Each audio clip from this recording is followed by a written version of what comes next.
સામાજિક વિજ્ઞાન પાઠ 5 વનવાસી વિચરતી જાતિ અને સ્થાનિક સમુદાય। આપણે આ પાઠમાં વનવાસી વિચરતી જાતિ અને સ્થાનિક સમુદાય વિશે જોવાનું છે। આપણે આગળ જોયું કે કેવી રીતે રાજ્યનો ઉદ્ભવ અને તેનું પતન થયું, બરાબર। અને આપણે આગળનો જે પાઠ હતા બધાય સેમેસ્ટર 1ના, બરાબર છે, જે કયા રાજ્યનો કે પતન કેવી રીતે થયું એ બધું જોયું।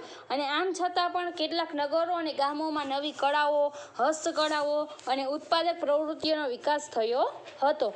અને શું કહે છે કે આ સમયગાળામાં કેટલાક મહત્વપૂર્ણ રાજનૈતિક, સામાજિક અને આર્થિક પરિવર્તનો થયા, પરંતુ સામાજિક પરિવર્તન બધી જગ્યાએ એક સરખું ન હતું, બરાબર। સામાજિક પરિવર્તન છે એ બધી જગ્યાએ એક સરખું ન હતું અને વિવિધ સમાજ અલગ અલગ રીતે વિકસિત થયા। આવું શા માટે થયું તે સમજવું જોઈએ,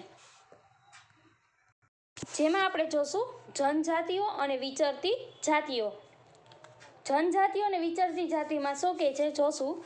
મોટા શહેરો અને રાજ્ય વિસ્તારોથી દૂર સદીઓથી પોતાની સંસ્કૃતિ અને ઓળખને પ્રસારિત કરતો એક વિશિષ્ટ સમાજ પણ ભારતમાં વસતો હતો, અને જેને આપણે જનજાતીય સમુદાય કે વનવાસી સમુદાયથી ઓળખીએ છીએ, બરાબર। જે પહેલેથી જ એક અલગ પોતાની અલગ સંસ્કૃતિ અને અલગ ઓળખ ધરાવતો એક સમુદાય એ સમાજમાં વસતો હતો, જે પહેલેથી જ પોતાની ઓળખ ધરાવતો હતો, બરાબર। જેને આપણે જનજાતિ સમુદાય કે વનવાસી સમુદાયથી તરીકે ઓળખીએ છીએ। આ સમાજ એ સમયની સમાજ વ્યવસ્થાથી દૂર હતો, બરાબર। આ સમાજ છે એ સમયની જે સમાજ વ્યવસ્થા હતો, બરાબર, રાજા રજવાડાઓની, એ સમાજ વ્યવસ્થાથી દૂર હતો।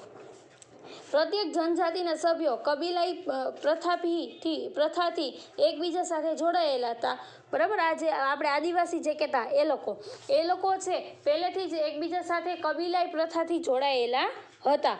તેઓ શિકારી, સંઘરાખોર અને પશુપાલક તરીકે તો થોડે ઘણે અંશે તે ખેતી દ્વારા પોતાનું જીવન જીવતા હતા, અને જંગલ અને પ્રકૃતિ તેમના જીવન પર સૌથી વધુ અસર કરતા પરિબળો હતા, અને તેમના ઘરો પ્રાકૃતિક સંસાધનોથી બનેલા હતા, બરાબર। પ્રાકૃતિક સંસાધનો જેટલા હોય તેટલાથી જ એના ઘરો બધા બનેલા હતા। આમાંની કેટલીક જાતિઓ અને જગ્યાએથી બીજી જગ્યાએ ભટકતી રહેતી હતી, જેને આપણે વિચરતી કે વિમુક્તિ જાતિ તરીકે પણ ઓળખીએ છીએ। અને જનજાતિના લોકો જમીન અને જમીન પેદાશો પર સંયુક્ત રીતે નિયંત્રણ રાખતા હતા, અને પોતાના બનાવેલા નિયમોને આધારે પરિવારોમાં તેની વહેંચણી કરતા હતા। તેઓનું જીવન સામૂહિક સ્વરૂપનું હોવાથી તેમની અર્થવ્યવસ્થામાં પણ સામૂહિકતાનો સિદ્ધાંત જોવા મળે છે। જુદા જુદા સમુદાયોમાં સામાજિક સમાનતા જોવા મળતી હતી। ઉપખંડના વિવિધ ભાગોમાં ઘણી મોટી જનજાતિઓનો વિકાસ થયો હતો, બરાબર। ઉપખંડનો જેટલા ભાગ છે એમાં ઘણી બધી મોટી જનજાતિઓનો પણ વિકાસ થયેલો હતો। સામાન્ય રીતે તેઓ જંગલમાં, પહાડો, રણ અને દુર્ગમ જગ્યાઓ પર નિવાસ કરતા હતા। કેટલીક વાર તેમના કરતાં વધારે શક્તિશાળી સમાજ સાથે તેમનો સંઘર્ષ પણ થયો, બરાબર। ઘણા બધા શક્તિશાળી જે સમાજ હતા એની સાથે પણ આ લોકો જે વિચરતી જનજાતિઓ છે એનો સંઘર્ષ પણ થયો હતો। આમ છતાં જનજાતિઓએ પોતાની સ્વતંત્રતા ટકાવી રાખી અને પોતાની સંસ્કૃતિને બચાવી રાખી। જાતિ આધારિત સમાજ અને જનજાતિ આધારિત સમાજ વિવિધ જરૂરિયાતો માટે એકબીજા પર નિર્ભર રહેતો, બરાબર। જાતિ આધારિત જે સમાજ હતો એ અને જનજાતિ આધારિત જે સમાજ હતો એ પોતાની જરૂરિયાત માટે એકબીજા પર નિર્ભર રહેતો હતો, અને સંઘર્ષ અને નિર્ભરતાના સંબંધને કારણે આ બંને સમાજમાં ધીરે ધીરે પરિવર્તન આવવા લાગ્યું। ત્યારબાદ છે વનવાસી અને વિચરતી જાતિના લોકો। હવે આપણે પહેલા જનજાતિ અને વિચરતી જાતિ જોઈ હતી, હવે વનવાસી અને વિચરતી જાતિ વિશે જોશું। સમકાલીન ઇતિહાસકારો માટે મુસાફરોએ વનવાસી અને વિચરતી જાતિઓ વિશે બહુ ઓછી જાણકારી આપી છે। કેટલાક અપવાદો બાદ કરતાં જનજાતીય લોકો પાસે લેખિત દસ્તાવેજો મળ્યા નથી, પરંતુ વનવાસી અને જનજાતિ પ્રજા પોતાના સમૃદ્ધ રીતિરિવાજો અને મૌખિક પરંપરાઓનું રક્ષણ કરતી હતી। આ પરંપરાઓ નવી પેઢીની વારસામાં મળતી હતી। વર્તમાન ઇતિહાસકારો જનજાતિઓના ઇતિહાસ લખવા માટે આવી મૌખિક પરંપરાઓનો પણ ઉપયોગ કરે છે। છે ભારતની મુખ્ય જનજાતિના ક્ષેત્રો. આપણે આ પાઠમાં ભારતની મુખ્ય જનજાતિ છે અને ક્ષેત્રો કયા કયા છે તેના વિશે જોવાનું છે. ભારતના મોટાભાગના વિસ્તારોમાં જનજાતિની વસ્તી જોવા મળે છે. જનજાતિનો વિસ્તાર અને પ્રભાવ સમયની સાથે બદલાતો રહેતો.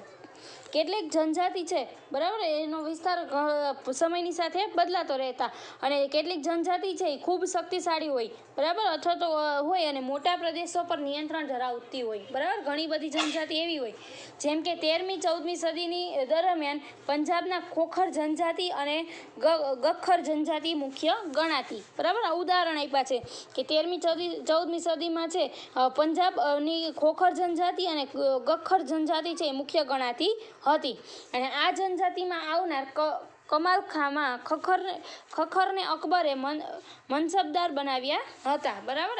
આ જનજાતિમાં એક કમાલખા ખખર કરીને આવતા હતા, એને અકબરે છે મનસબદાર બનાવેલા હતા.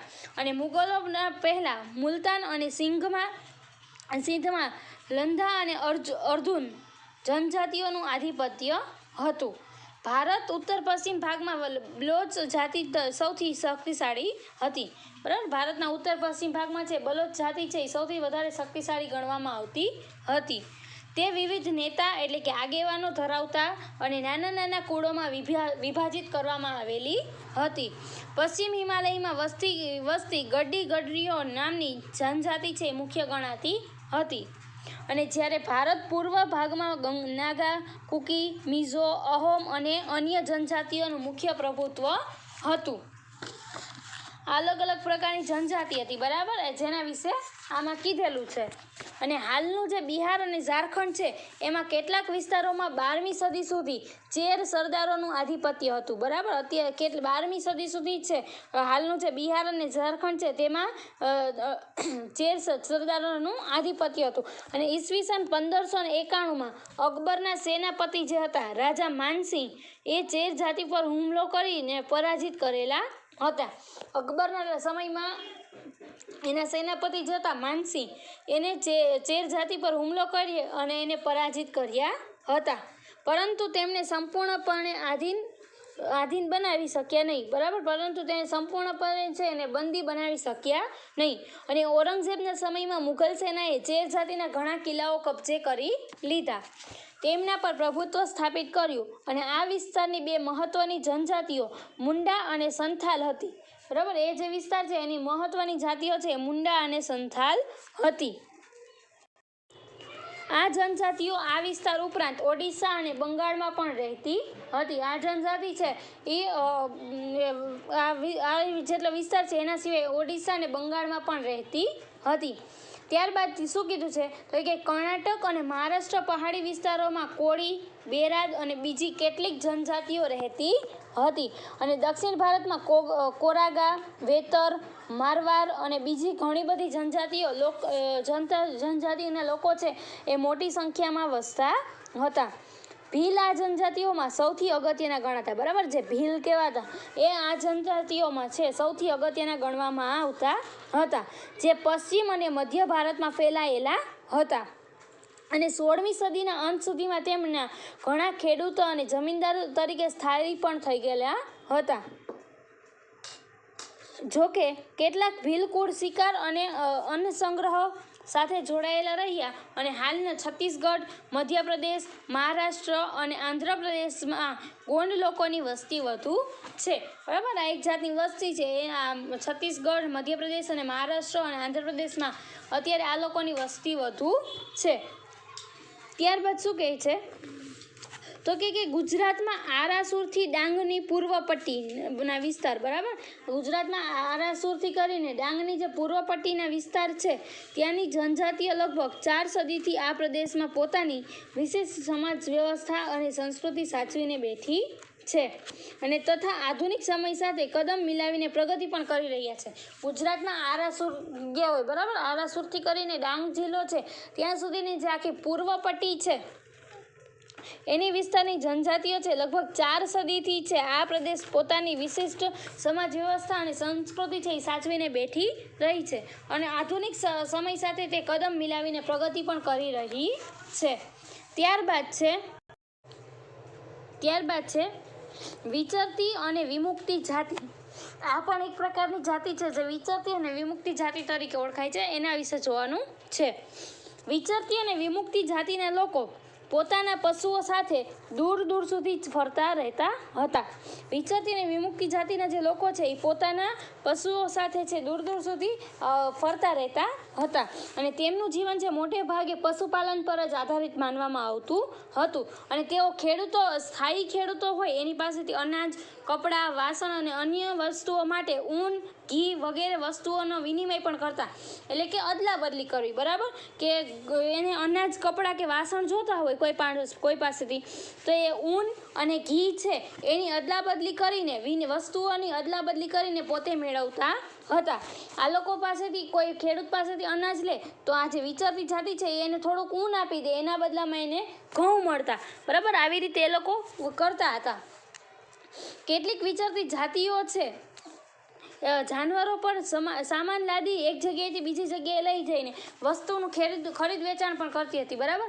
કેટલીક વિચરતી જાતિ છે એ વસ્તુઓનો જે સામાન છે એક જગ્યાએથી બીજી જગ્યાએ લઈ જઈને એને ખરીદ વેચાણ પણ કરતી હતી. ત્યારબાદ છે વણઝારા, એટલે કે ભારત અને ગુજરાતના સંદર્ભમાં, બરાબર. વણઝારા કોને કહેવાય? ભારત અને ગુજરાતના સંદર્ભમાં, એના વિશે જોશું. આ બધી વિચરતી વિમુક્તિ જાતિઓના વણઝારા સૌથી અગત્યના હતા, બરાબર, અને તેમનો સમૂહ ટાંડા કહેવાતો હતો. આ જે વિચરતી અને વિમુક્તિ જાતિના જે વણઝારા કહેવાતા એનો સમૂહ છે એ ટાંડા કહેવાતો હતો અને અલાઉદ્દીન ખલજીના દિલ્હી બજારો સુધી અનાજ અને ચીજવસ્તુઓ લાવવા અને લઈ જવા માટે તેમનો ઉપયોગ કરતા હતા અને બાદશાહ જહાંગીરે પણ વણઝારા દ્વારા બળદો પર અલાઉદ્દીન ખલજી દિલ્હીના બજારો સુધી અનાજ અને ચીજવસ્તુ લાવવા લઈ જવા માટે આનો ઉપયોગ કરતો હતો. વણઝારાની પોટ, બરાબર, આ જે છે ને વણઝારાની પોટ છે એનો ઉપયોગ કરતો હતો અને બાદશાહ જહાંગીરે પણ વણઝારા દ્વારા બળદો પર અનાજ લાદીને શહેરોમાં વેચવાના તેમના કાર્યનો ઉલ્લેખ કરેલો છે. અને ખાસ બાબત તો એ છે કે યુદ્ધ દરમિયાન વણઝારાઓ બળદની પોટ દ્વારા મુઘલ સેના માટે અનાજ અને ચીજવસ્તુઓ લાવતા હતા. એક રીતે જોઈએ તો વણઝારા ભારતના અને વિશ્વની વચ્ચેની કડી હતા. મધ્ય એશિયાથી અનેક ચીજવસ્તુઓ તેમના દ્વારા ભારતમાં આવતી અને ભારતની બહાર જતી હતી. આ વણઝારા છે, બરાબર, ભારતની અને વિશ્વની વચ્ચેની એક મહત્વની કડી હતી. એશિયામાંથી ઘણી બધી વસ્તુઓ ભારતમાં આવતી અને ભારતમાંથી ઘણી બધી વસ્તુ છે એ આ વણઝારા દ્વારા જ બહાર જતી હતી.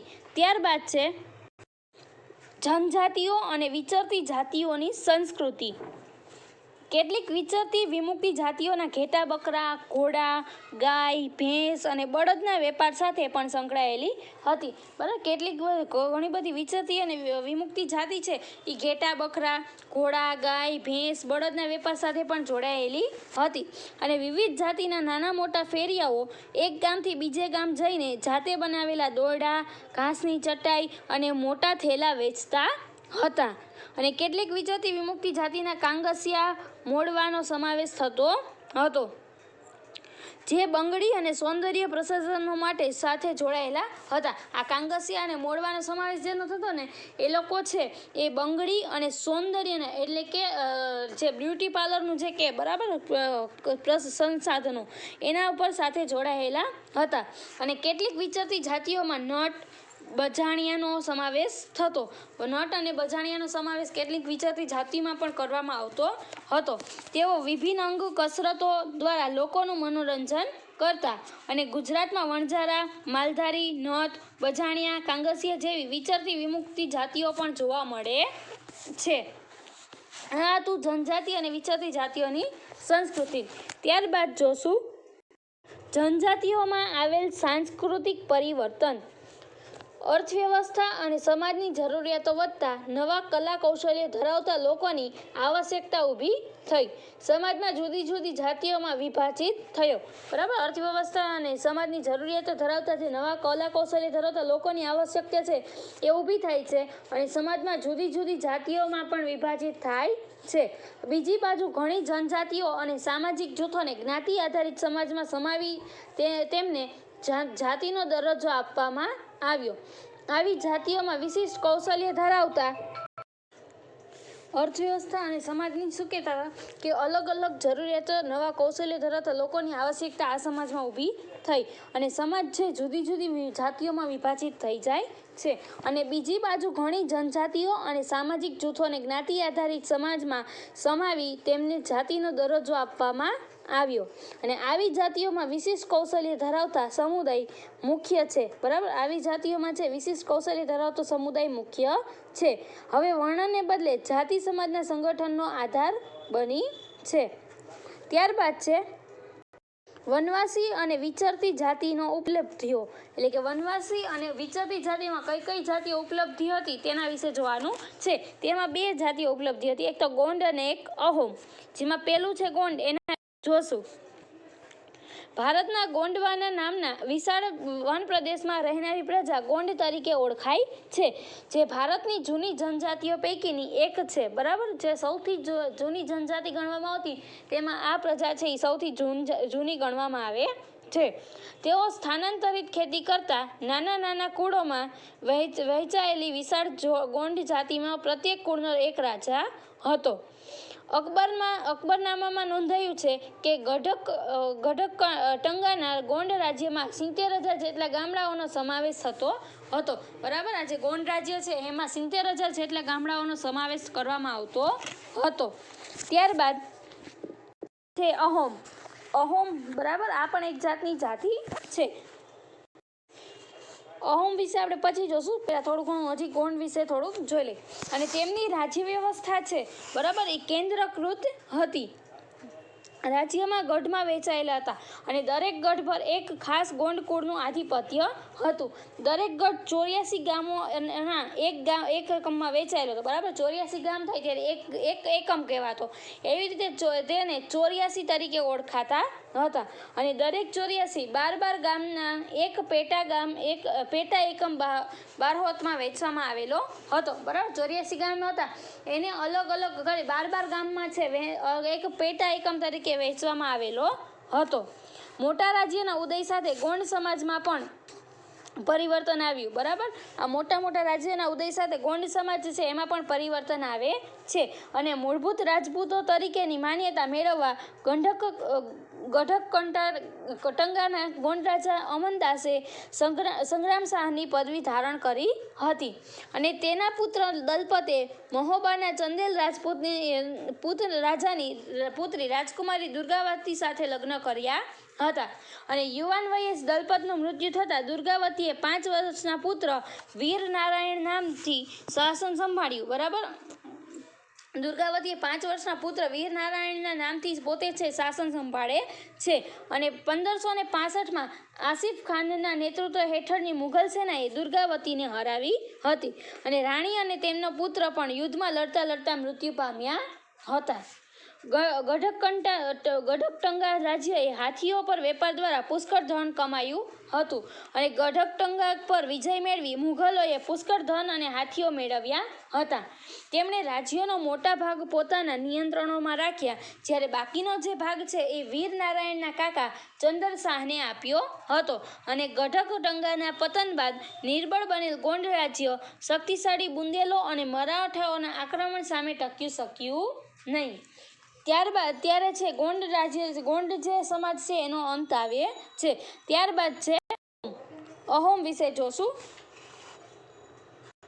અહમ લોકો 13મી સદીના હાલમાં મ્યાનમારથી આવી અસમની બ્રહ્મપુત્ર નદીના ખીણ વિસ્તારમાં વસ્યા બરાબર અહમ લોકો છે એ 13મી સદીમાં હાલના મ્યાનમાર છે હાલનું ત્યાંથી આવીને અસમની બ્રહ્મપુત્ર નદી છે એના ખીણ વિસ્તારમાં વસ્યા હતા તેમણે ભૂયા એટલે કે ભૂસ્વામી અથવા તો જમીનદારની જૂની રાજકીય વ્યવસ્થાને બદલે એક નવા રાજ્યની સ્થાપના કરી હતી અને 16મી સદીમાં ચૂંટ્યો ઈસવીસન 1523 અને કોચ હાજો ઈસવીસન 1581 રાજ્યો બરાબર આ ચૂંટ્યો અને કોચ હાજો એ બે રાજ્યો છે એ પોતાના રાજ્યમાં ભેળવીને અને આસપાસની જનજાતિઓને જીતની એક વિશાળ અહોમ રાજ્યની સ્થાપના કરી હતી બરાબર એ રાજ્યો જીતીને એક જીતની વિશાળ અહોમ રાજ્યની સ્થાપના કરેલી હતી અને 17મી સદીમાં તેઓ દારૂગોળો અને તોપોનું નિર્માણ પણ કરી શકતા હતા જોકે જોકે દક્ષિણ પશ્ચિમથી અહોમ લોકો પર ઘણા આક્રમણો થયા, બરાબર. જોકે દક્ષિણ અને પશ્ચિમથી અહોમ લોકો પર ઘણા બધા આક્રમણો થાય